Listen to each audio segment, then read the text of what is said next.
Hi guys! Welcome back to my YouTube channel.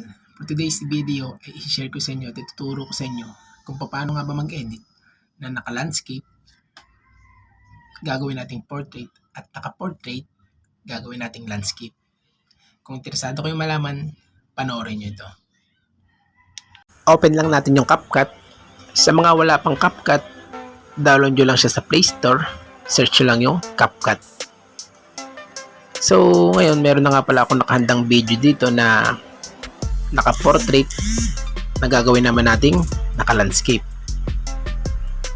Kung mapapansin nyo, yung unang slide ng ating video ay naka-landscape.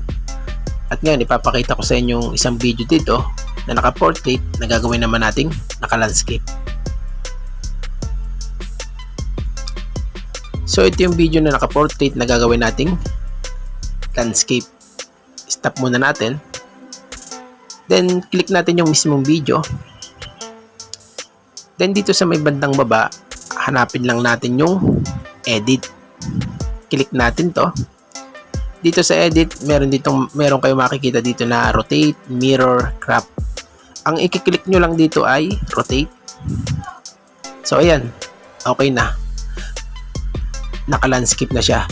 Kung gusto nyo naman na yung landscape video nyo ay ipoportrait nyo, pwede rin naman.